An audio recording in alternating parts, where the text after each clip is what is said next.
Chapitre 51. Luther, le grand hérésiarque. Dès 1519, Luther demanda l'appui d'Érasme. Les catholiques, au contraire, le sommèrent de condamner Luther, car à leurs yeux, Érasme était l'homme qui avait engendré la réforme par les critiques acerbes qu'il avait développées à l'égard du clergé. Érasme devait donc sortir de sa réserve pour éclairer ceux des chrétiens qui accordaient de l'importance à son avis. Par ses écrits, il s'était donné lui-même un rôle de critique. Il était donc de son devoir de préciser clairement sa position et ses intentions pour réparer ce qu'il avait généré. Mais les écrits d'Érasme n'étaient qu'une conséquence des actes d'une partie du clergé. Et avant lui, un siècle plus tôt, la grande mystique Sainte Catherine de Sienne, suite aux révélations qu'elle avait reçues, avait elle aussi dénoncé l'attitude de nombreux chrétiens et particulièrement de certains membres du clergé. Mais il est toujours plus facile de critiquer les conséquences que de s'en prendre aux causes. Car au fond, Érasme s'était contenté de pointer du doigt certains travers qu'il avait constatés chez les clercs, mais aussi dans toute la société chrétienne. En tournant en dérision les incohérences des chrétiens, il espérait voir naître une réaction pour qu'il y soit mis un terme. Il est tellement vrai que l'Église, à cette époque, avait besoin d'être réformée, que le Seigneur ne tarda pas à lui envoyer une étoile dans la nuit pour guider son troupeau, en la personne du pape Saint Pie V, qui, au début de l'Église de Sardes, montra aux chrétiens le cap à garder, comme l'étoile du berger le fit avec les rois mages. Hélas, un esprit prévaricateur soufflait un vent d'impatience. Le 31 octobre 1517, Luther placarda ses 95 thèses sur la porte de l'église de Wittenberg. C'était la veille de la Toussaint, car Luther savait que les fidèles seraient nombreux le lendemain pour venir prier et obtenir des indulgences pour les âmes du purgatoire. Et Luther, dans son aveuglement et son manque de charité, était fermement opposé aux indulgences qu'il dénonçait dans ses thèses comme des abus de la part des prêtres.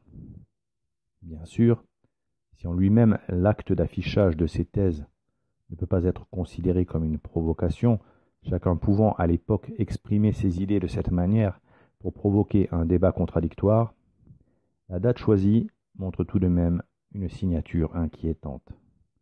Le 31 octobre étant un jour privilégié des satanistes.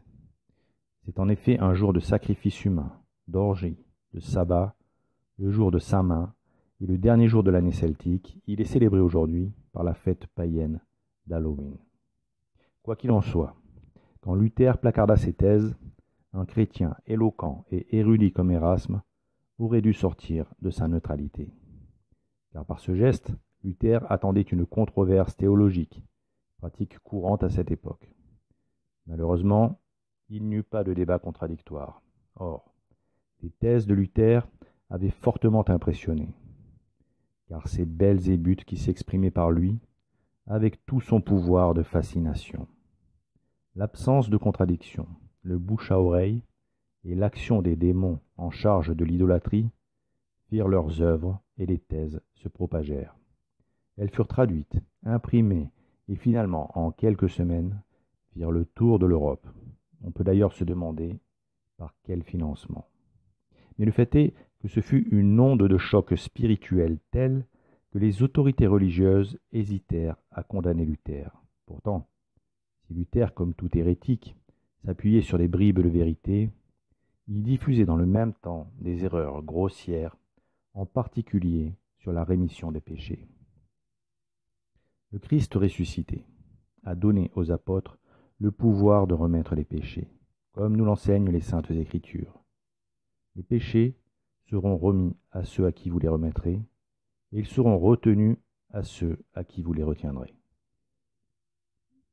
Luther ne pouvait pas ignorer ce passage des évangiles, ni ce qu'enseignait l'Église au sujet de la rémission des péchés. Il s'en prenait donc très clairement au dogme et refusait les enseignements des Saintes Écritures et des pères de l'Église en prétextant qu'il existait des dérives chez certains ministres de Dieu, ce qui était hors sujet. Les abus réels de certains ne pouvant pas être généralisés et imputés à ceux qui ne s'en rendaient pas coupables. mais son discours avait de quoi séduire, car comme tous les hérétiques, il employait des paroles puissantes et séduisantes pour tromper les âmes. Il disait par exemple au sujet des indulgences: les trésors de l'Évangile sont des filets, au moyen desquels ont péché jadis les hommes à donner aux richesses. Les trésors des indulgences sont des filets, avec lesquels on pêche maintenant les richesses des hommes. Les indulgences, dont les prédicateurs vantent et exaltent les mérites, ont le très grand mérite de rapporter de l'argent.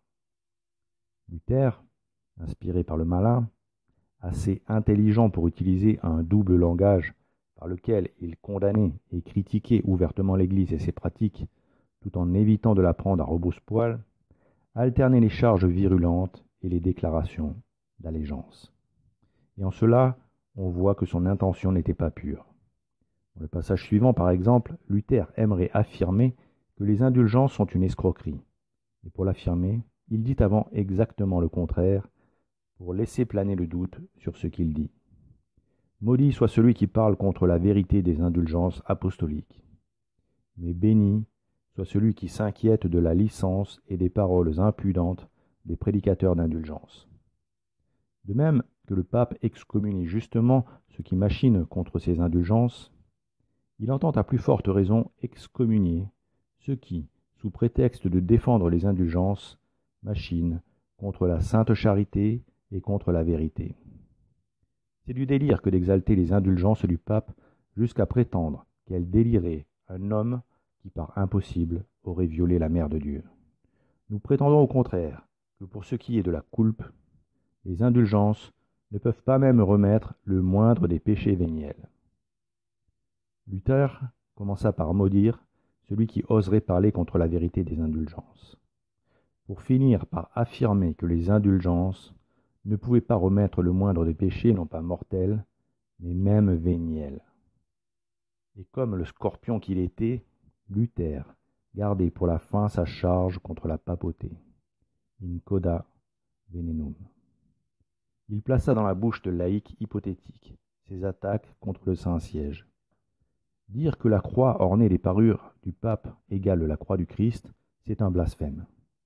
Les évêques, les pasteurs, les théologiens qui laissent prononcer de telles paroles devant le peuple en rendront compte. Cette prédication imprudente des indulgences rend bien difficile aux hommes, même les plus doctes, de défendre l'honneur du pape contre les calomnies ou même contre les questions insidieuses des laïcs. Pourquoi, disent-ils, pourquoi le pape ne délivre-t-il pas d'un seul coup toutes les âmes du purgatoire, pour les plus justes des motifs, par sainte charité, par compassion pour leurs souffrances, tandis qu'il en délivre à l'infini pour le motif le plus futile, pour un argent indigne, pour la construction de sa basilique. Et encore, pourquoi le pape n'édifie-t-il pas sa basilique de Saint-Pierre de ses propres deniers, plutôt qu'avec l'argent des pauvres fidèles, puisque ses richesses sont aujourd'hui plus grandes que celles de l'homme le plus opulent? Léon X condamna les thèses de Luther dans la bulle Exsurge Domine en 1520. Dès lors, Luther entra en conflit ouvert avec l'Église pour finir par être excommunié l'année suivante. Entre Érasme et Luther, les choses dégénérèrent. Les protestants impatients, piaffant comme des chevaux prêts à s'élancer dans la bataille, finirent par attaquer Érasme. S'il n'était pas avec eux, il était contre eux. Luther attaqua Érasme par de violentes provocations, et Érasme, entraîné sur le terrain de la polémique, perdit alors sa légendaire modération. Avec ses 95 thèses, Martin Luther avait jeté les bases du protestantisme. Cette fausse religion chrétienne, dont les ravages allaient être terribles. Luther, en rupture avec la pratique catholique, n'hésita plus à condamner Rome et la présenta comme la rouge prostituée de Babylone. Emporté par son orgueil, il remit en cause les fondements mêmes de l'Église. Il condamna la fonction cléricale et la vie monastique, s'appuyant sur le sophisme que les chrétiens, n'ayant pas besoin d'intermédiaires pour aimer Dieu, les clercs et les moines étaient donc inutiles. Pour lui, les pasteurs mariés suffisaient pour guider le peuple dans la lecture des Saintes Écritures.